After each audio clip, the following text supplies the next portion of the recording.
The house had blackout curtains which were pulled down every night. As soon as we started, you couldn't switch on lights until the blackout curtains were down in every room. And we had terrible food. There was always a queue at the butcher's because meat was scarce. I think offal was off ration, so you could have liver and things, and rabbit was off ration, so we lived. I don't remember much rabbit at home, but certainly my grandparents, we had it all the time. In watery gravy, it was always very greasy water, really. We didn't have anything decent. Daddy was never there, of course. I mean, I don't really remember him much. We did occasionally go to London on the train to see him, but I certainly remember one occasion, but I don't remember that we did it often. And I didn't really know we didn't have men around. The only men really were very old, or there was the doctor and the dentist, but men didn't really exist in our lives at all.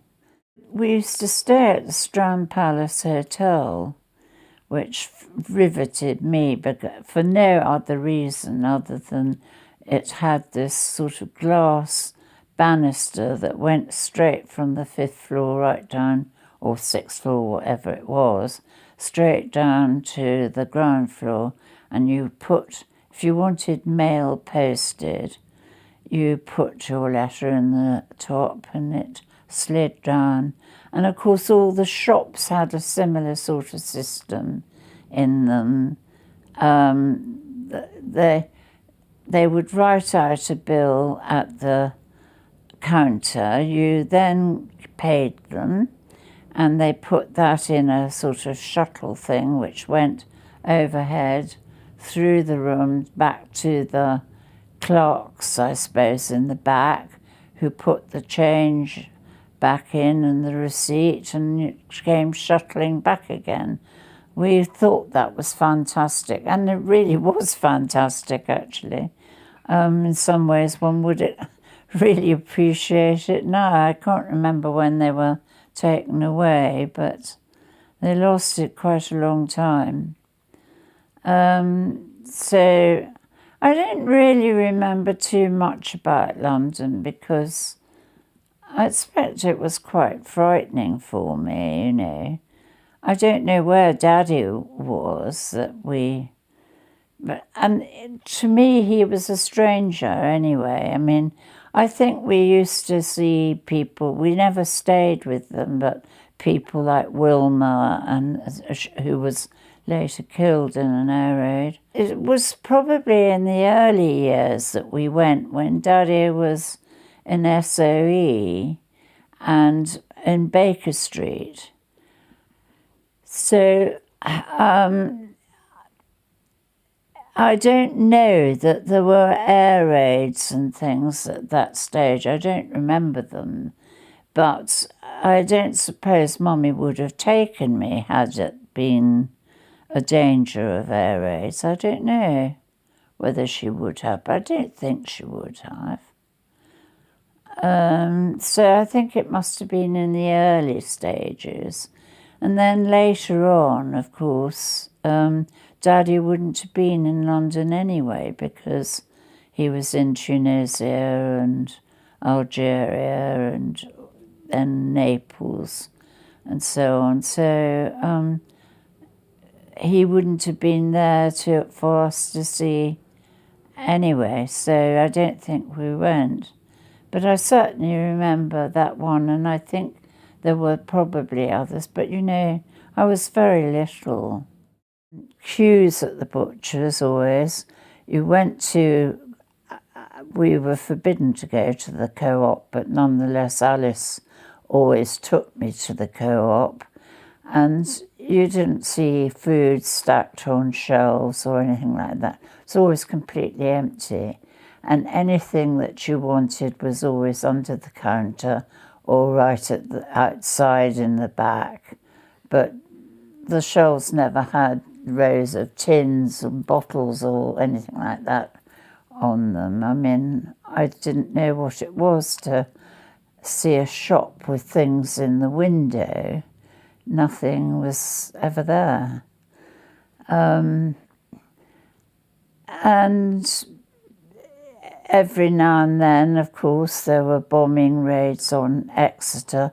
Mainly, I think they were dropping their bombs on the way home, probably, or on their way to Plymouth, I don't know. But we had an air raid shelter in the garden, which was dug down into the depths of the garden and stank of stale earth when you were in there. It was disgusting. And I think we kept supplies of stuff in there. But we hardly ever used it. I mean, Granny would try not to use it, and sometimes we'd sit under the kitchen table, which was tin. I don't know why she thought it would protect us, but I'm sure it wouldn't have. And certainly at school, the first thing you learnt was how to put your gas mask on yourself, and air raid practice, and most schools had a sort of huge, looked like a table but covered, and that was an air raid shelter inside in the classroom. So we would have to learn to do that, where there would be whistles and things, and we'd queue up to go inside. All of that came before learning to tie up our shoes or anything like that. The school I went to, which was backing onto our house, and Daddy cut a hole in the fence between the house and the school so I could go in without going out on the road. That had been evacuated from Kent.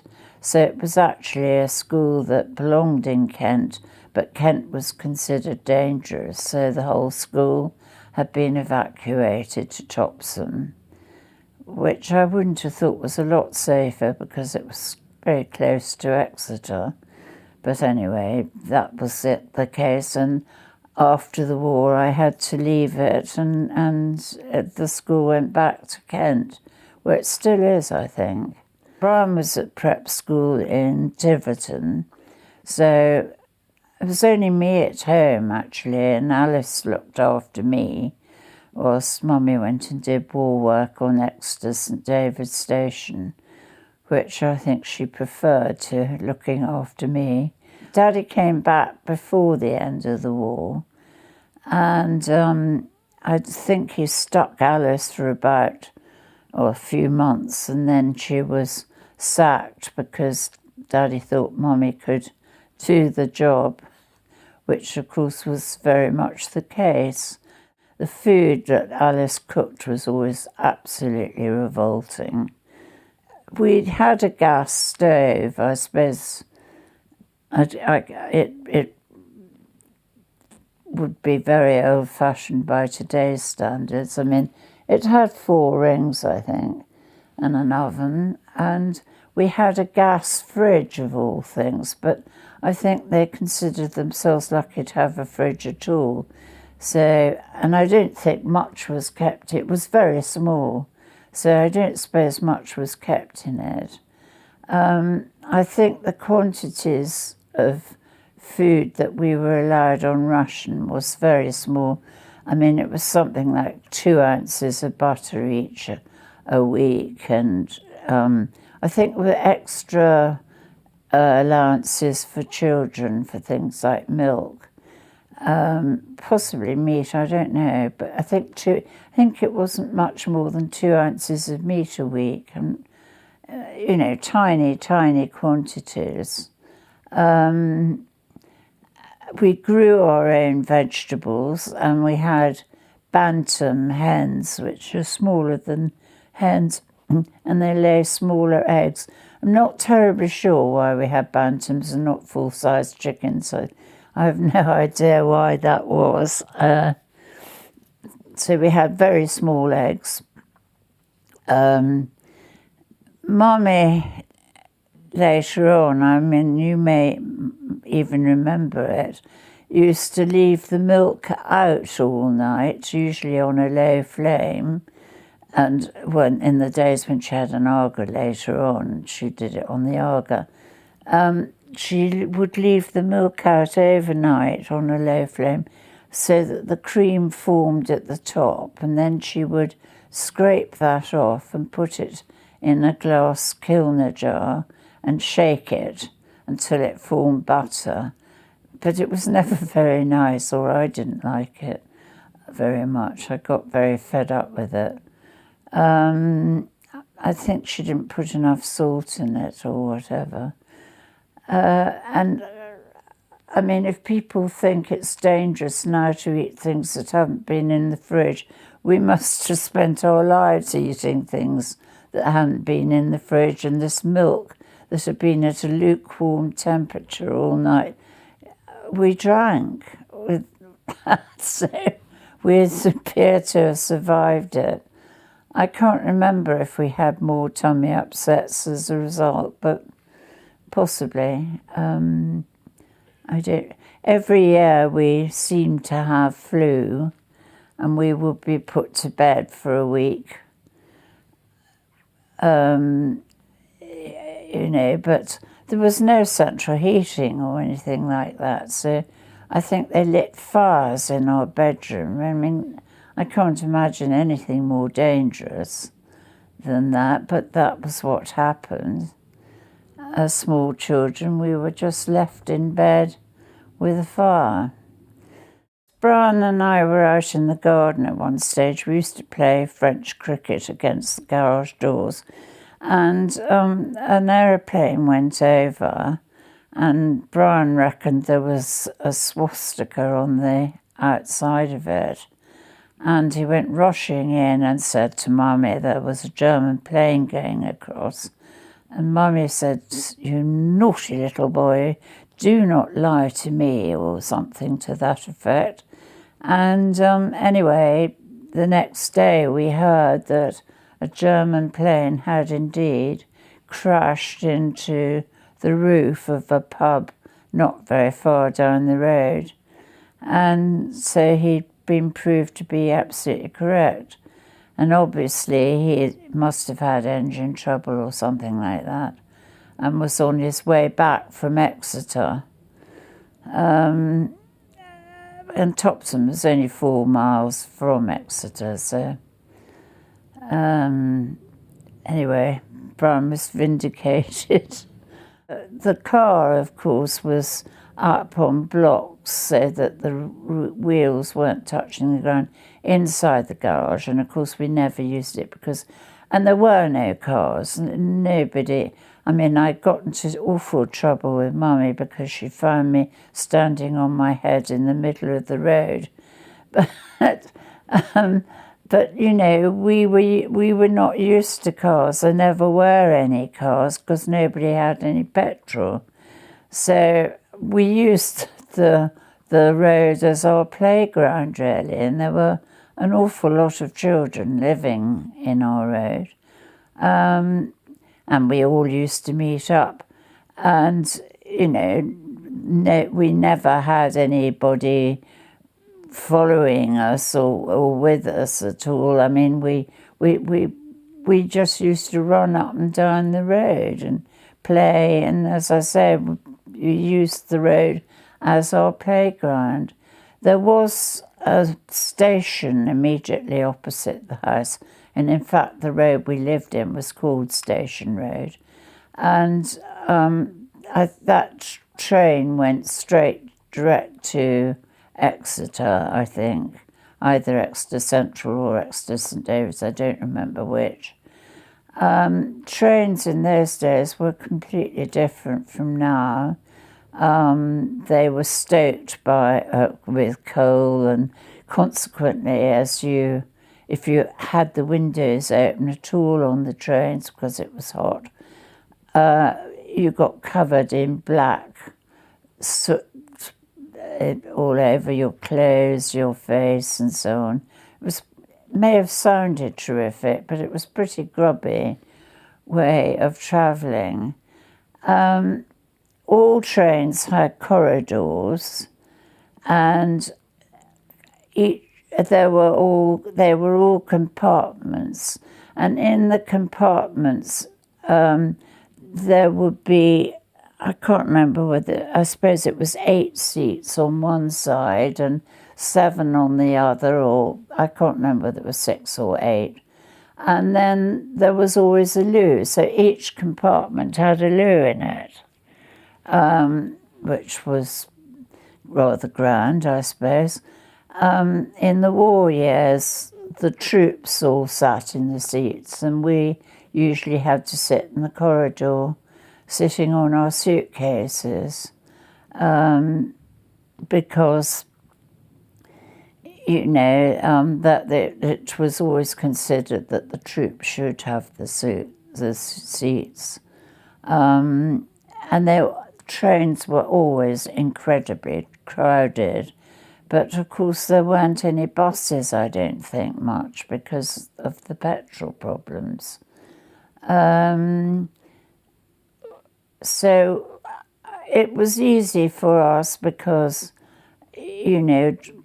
arriving straight, I suppose it was only one stop from Topsham to Exeter, and then we could change to whichever direction we wanted to go, whether it was London. Brian and I quite often used to be put on a train to Braunton, where Gran would pick us up. And I don't know how we got to Saunton. I think there was a taxi and we were taken that way. I can't remember now. But we did go to Saunton occasionally. Brian and I used to be shipped off there in the holiday time. And sometimes Mimi would come down and join Per to look after us, which we hated because we never liked Mimi and any of us. She lived in Torquay at that time in a flat with Annie Brown, who was the cook.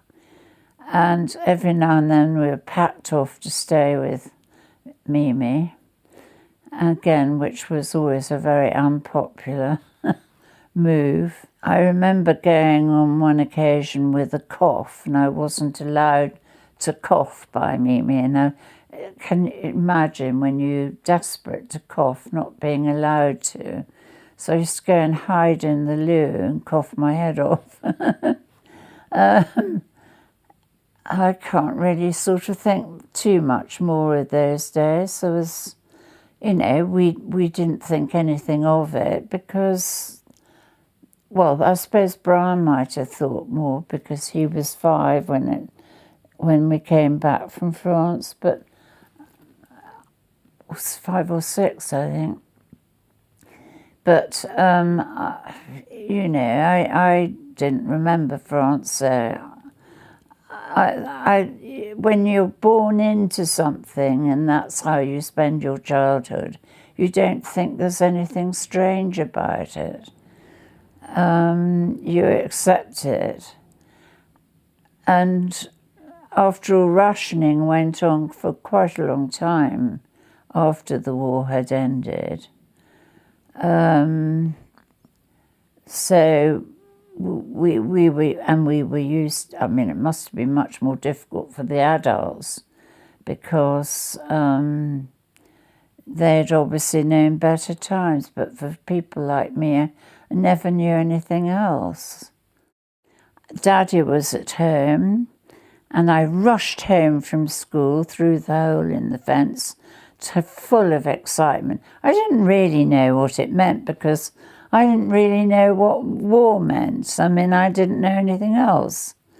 So I did, but you know, you as a child, you catch the excitement of the grown-ups. So I rushed home from school shouting to Daddy that war had ended, and it was hugely exciting. And there must have been buses by this stage, at this stage, because I remember that Daddy and I caught a bus in Exeter. Maybe we went by train to Exeter and then caught a bus to Woodhays. I know I remember getting on a bus because I dropped my precious soft toy that I had. I can't remember, that was a little bear, I think.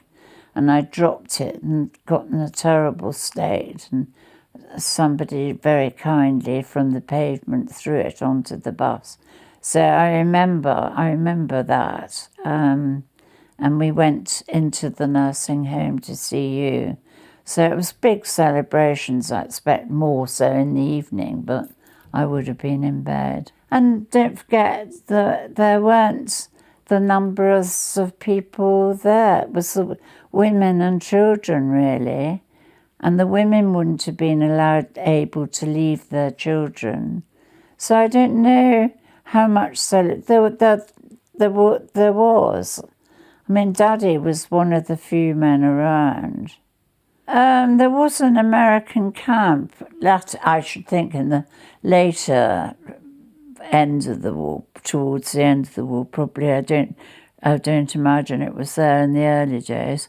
But it was not far along the road from us, a big American camp, which Alice used to, and she used to make me walk with her to the American camp, where she used to hang around on the outside and I suppose expect stuff to be given free because I was a child, and she thought that, you know, that we used to get things like chewing gum, which of course horrified Mummy. And she found me chewing gum and I was made to throw it out. But of course it was sugar to me, and we hadn't anything like that. We didn't have bananas or oranges or anything like that was imported, of course. I do remember having my first banana and being extremely excited about it. It was probably sort of a year or two after the end of the war. Maybe Alice managed to get one off. I shouldn't think so. I think she used to get the odd tin of food or something like that, which kind of boosted our range. But I don't know what else she got off them. Certainly chewing gum. It was the change after the war was very gradual. So you didn't really, I suppose, I mean, potatoes were off ration anyway, and we grew them. But I don't know, I expect the quantities of meat and things that we were allowed would probably increase very gradually. Sweet rationing was on for a very long time after. So was butter. I mean, when I was at boarding school, so 9, and certainly even at my second boarding school, butter was still rationed. Again, not kept in the fridge, but kept outside, and towards the end of the week it would be fairly rancid, but we didn't seem to mind that. But I imagine that the changeover was so gradual that you didn't really notice.